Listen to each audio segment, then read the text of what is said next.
guys, welcome back to Medical Coding with Blue. Today's episode is all about what to do if you have been furloughed or laid off as a medical coder. Some tips to help you strategize. If you are brand new to my channel, welcome. I am Blue, I'm a medical coder. Okay guys, so last night when I got done with my appointments, I started getting lots of messages coming in from folks telling me that they had been laid off. One of the big companies that employs HCC or hierarchical condition category coders did a big layoff, and they laid a bunch of people off. And for some, they were completely laid off. Some people were just furloughed. So that means when you are furloughed, you are still able to come back to work, but there's just going to be a period of time where you're not getting any money. Okay, so that's what a furlough is. And usually furloughs happen because there's a dispute with money, or there's a labor dispute, or something's going on with the organization. And so they have to kind of put a pause on everything. So of course this is impactful to workers. That's why you have unions and all these things to fight for the workers. But in the instance that it does happen, the important thing to do first and foremost is to not panic. And before you say, well, Blue, how can you say that? I have all of these bills I have to pay. I myself have survived many a furlough. I've been furloughed more than once, quite a few times already. And more than once is enough for me, right? But what I've learned from my time as going through a furlough, what I learned was the first thing you can't do is you can't panic. That's the very first thing that you do, is you don't panic. Because when people start panicking, they start like buying all these things, or they start doing things that they wouldn't normally do if you can just get clear-headed for just a second. So what I'm telling you is this, based on my experience going through a furlough. First, you need to get all of your paperwork that says that you've been furloughed or that you've been laid off, okay? That's your first step. Now, some people will say, go ahead and apply for unemployment. It really all depends on the organization and how long they expect this furlough to go on, or how long they, expect like the dispute to, last. So that's if you're going through a furlough and you're expecting to go back to work. If you've been laid off and you know you're not coming back, then by all means, go ahead and apply for unemployment. But it's up to you ultimately what you want to do there. But what I will say is this, gather all your paperwork, okay? And then you have to sit down and you have to look at all of your bills, your rent, your whole outlook, okay? Rent, vehicle payments, or your mortgage, or, and your utility bills, and all of these things, credit cards. You need to look at all of these things and list them out, so that way you know how much money you are spending out every month. Now is not the time to get prideful, okay? So when I very first went through the furlough, they gave us a list of all of like the local resources, food pantries, that could help us with groceries and other things to kind of help us get through this time, because this is not a fun time. But it is manageable if you kind of slow down and look at everything, okay? So getting that total is going to help you to kind of know what to do. Now, I want to sneeze. Okay, when you're looking at your bills, and this includes everything, Netflix, Hulu, Amazon Prime, all of these things, look at every single thing and start cutting. Whatever you don't need, whatever is not a necessity, you need to cut it out. So if it's cable, if it's Netflix, if it's all these things, you need to go ahead and cut those out. You can always go back to them later on. But right now we need to get down to bare bones on what we need to spend, because you have maybe one more check coming in. So you need to be really mindful of that money, okay? Not everybody has a savings. I know that I didn't have a savings when this happened to me. But I know that I'm a worker, and I know that, okay, I can figure out ways to get money and what I can do to shuffle here, shuffle there, and I'll be okay. So that's where I didn't worry, because when you have been through this, you know how to manage the situation. So cut out everything, cancel everything that is not a necessity. You want to look at things that are a necessity, of course, like your rent or your mortgage, your vehicle payments, utilities and things like that. Then you need to get on the phone and you need to start calling these people. And when I say don't be prideful right now, I mean like, oh, I can still pay my bills. I can still pay my bills. You don't know when your next check is coming. And right now you have no money coming in except for your last check. And if you're going to apply for unemployment, unemployment is only going to be a fraction of what you've made. And not only that, unemployment doesn't last as long, okay? So you want to make sure that you're being very conservative with the amount of money that you spend. If you need to call and get a vehicle payment moved to the end of your contract, that's what you have to do. That's what I did. And I did that, and they were fine with it because I told them, okay, I'm on a furlough. And they were like, all right, do you know when you're going to go back to work or when you expect to get paid again? I said, I have no idea. And they go, okay, well, we can delay your payment till the end of your contract. And then, but your next due date will be, I think they gave me 60 days, or they may have given me 30 days. I don't really remember, but I know that that payment went to the end of my contract. So I was like, okay, so that saved me money there on my vehicle payment. And then, so the next thing was utilities. So utilities, they said, okay, you can set up for your bill for this month, you can set up a payment plan. So they let me stretch what my bill was that month over 2 months. And I was like, okay, so instead of paying the full amount, I paid half of the amount. And I was like, okay. And then I got like, okay, I need to leave everything off. So that's what I did. I didn't have my lights on or anything like that when it was unnecessary. I made sure that the air conditioning stayed off, or, it wasn't too cold or it wasn't too hot, So I made sure that I was very conservative with the electricity. And I reminded myself, this is just a temporary time. So that way I could lower my bill. And it's the same thing if you have, water payment too as well. And so that's what I did. I made sure that I was very conservative with everything. And then with the rent, my landlord was like, okay, well, we can work with you should you need it. So that meant that I needed to make sure that I paid my rent. So it was okay because I had already saved the money that I was going to spend for my vehicle payment, and I was able to pay my rent. So I was fine there, but they did say that they could work with me should I need it. And so I said, okay, but I was able to manage it that way. So sometimes it's just looking at all of your bills. And at that time I went ahead and cut out, cable, which cable was almost $200, like $170 something I was paying for cable.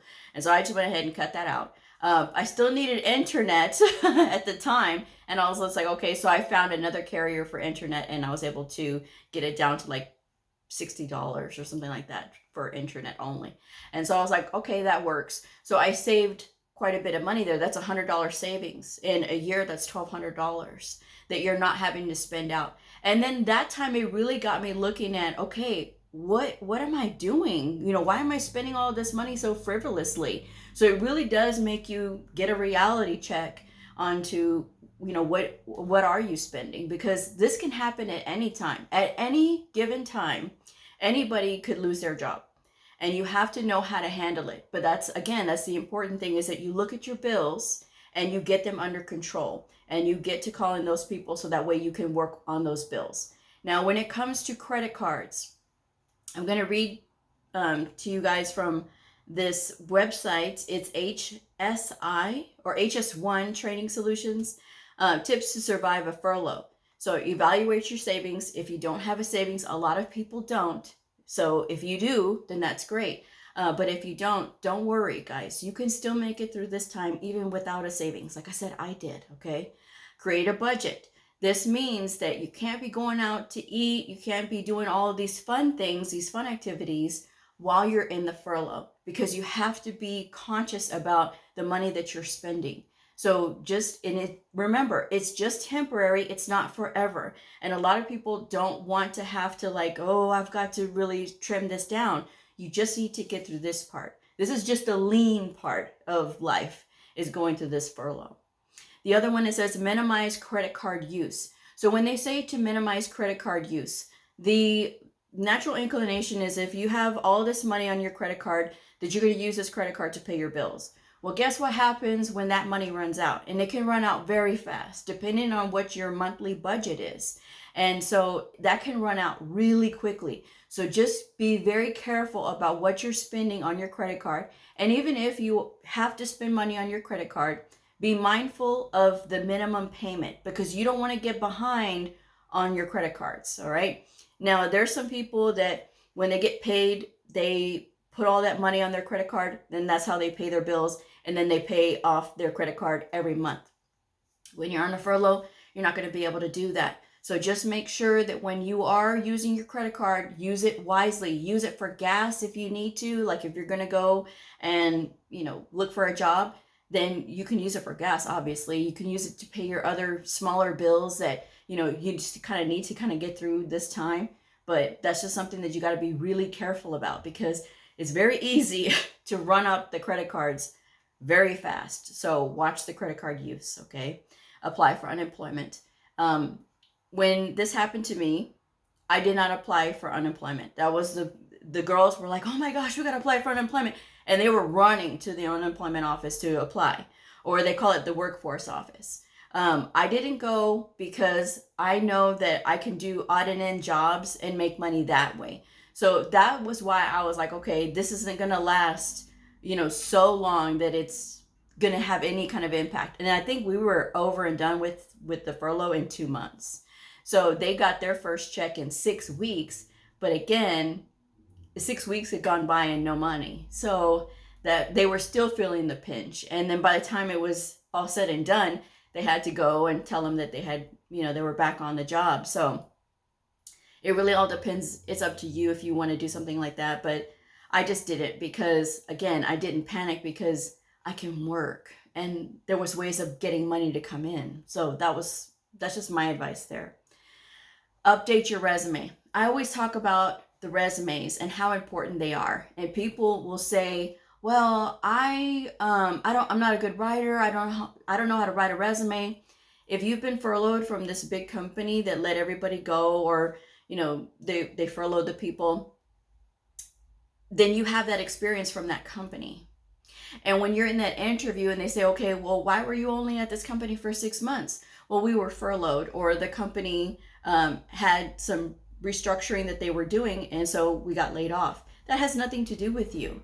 That has nothing to do with your work performance. It has nothing to do with your skills or your ability or any of those things. So don't worry about that. And you can absolutely be honest and say that it was a furlough situation, or it was a restructuring situation. Whatever the situation is, you can say that to the employer when you're interviewing. But the biggest part of that resume is going to be all of the things that you did at that organization, all of the transferable skills.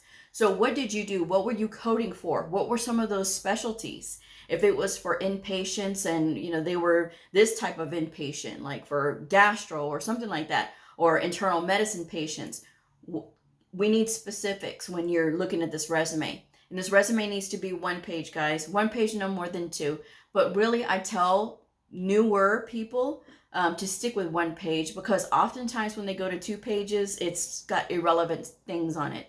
And you don't have to add that you won all kinds of awards or anything like that, because nobody cares. They just want to know the facts. So if you were an HCC coder, you can say that you applied your pathophysiology knowledge to selecting codes, and be very specific. ICD-10-CM, okay? You don't want to put ICD-10 codes because to me, then you're lacking detail, and that's not the person that I want. Because if you're going to choose to go out and find a job, then you want to make sure that everything is perfectly fine on your resume. So 1 page, have a clear objective statement. That objective statement needs to include the job title that you're applying for. And yes, it needs to have that title, because if they're looking at it based on a stack of resumes, they need to know what job are you trying to apply for. The other thing is this: if you are looking for a job in coding and you can't find a job in coding right now for whatever reason in that area, then you really need to look at other alternatives just to have another job so that you can get money coming in and you're not going to feel this pinch of this furlough, because this furlough happened for a reason.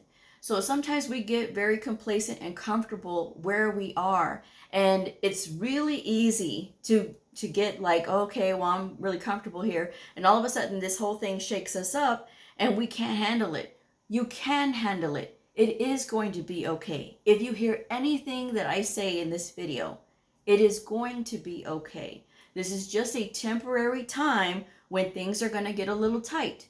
You will be able to get back up on your feet, but you have to be willing to say, you know what, I'm humble enough to, I was working as a medical coder, making all this money, and now I'm going to have to work at a call center, making a little bit less than what I was making. And they have all kinds of jobs online. The amount of money that you can make online through just online work is incredible now. I mean, there's so many things and so many options you have. If you have any type of other skill, meaning like if you transferred in from this, if you transferred into this industry from another industry, let's just say you were a teacher. You were a teacher before you became a medical coder. And so you still remember a lot of things. Maybe you were really good at the Constitution. And you say, okay, well, that was my favorite subject because that's what I taught. I taught, government in school. So then there's all kinds of places where you can put up ads and be like, you know what, I'm a tutor. I can tutor for, the U.S. Constitution. If your child is having a problem learning it, I do tutoring. Okay, you can start out that way. You can put that ad on LinkedIn. If you were a pharmacy technician and now you're a medical coder, but you still remember the stuff for a pharmacy technician and passing that exam, there's a lot of people who would pay good money for a pharmacy technician tutor. So that's another option that you have, guys. You have options. You have to learn to monetize any talents that you have. And you have to really think about that. If you know a lot about billing, you came in from the billing side, you're a coder now, and then now you're laid off and you're looking for another job as a coder. Well, in the meantime, in between time, if you know about billing, by all means, put an ad out there and say that you're a tutor for billing. So that way you can get on the road to making more money. And when it comes to how much you want to charge, you can charge whatever you want to charge when it comes to tutoring. And it doesn't take much, guys, if you want to be a tutor. Sometimes people just need things explained to them. And that's what you're going to have to spend the time to do. And that's being creative with your own time. Instead of just feeling so down, like, oh no, I lost my job and I'm not going to have any money coming in. You need to think of ways to monetize your talents so that way you can get out there and start making money again. That job was not the only job in the world for you. And you, again, can do this should you put your mind to it. You can do it. And you can get through this time, even though it's not the best thing in the world. But sometimes these things happen so that it can spark us into another direction. And it can awaken our creativity on, okay, how can we manage our money to be able to get through this time? And how can I make more money? I see people all the time on Instagram, talking about how they hated their 9-to-5 job and, all of a sudden they're baking cookies at home and they've turned it into a 6-figure business. And one lady, she says, I'm almost at 6 figures selling cookies. Just selling cookies. And so that's the thing. You have to get creative with what you're doing with your time. And you never know. Sometimes this may awaken another passion in you for something that you didn't think that you could make money from, And sometimes for some people, they love to teach, so you can do tutoring. But there's other things that you can always do. They're always hiring for, customer service reps for like the big airlines and things like that. And you can do something like that. Or even the hotels, they're always hiring for agents, and you can do that remotely. So that's just another way to just bring some money in. It's about bringing money in. It's not about being picky right now. It's not about like, oh no, I went to school and I did all these things. It's not about that. It's about, let's get some money coming in so that way we can pay our bills and be prepared for the real world. That's all. Consider temporary work, it says, which is what I've been saying. It's just temporary, guys.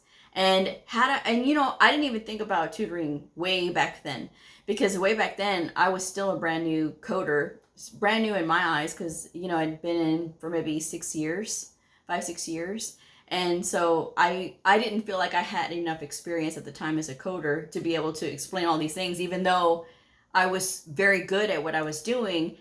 My knowledge back then versus now is completely different, and so that's just something that you have to think about. Stay motivated. And that's the other thing here, is just to stay motivated.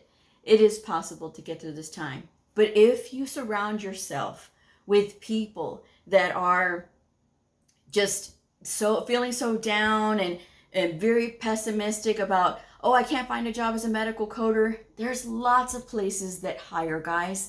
And I don't mean to rely on those headhunters from LinkedIn.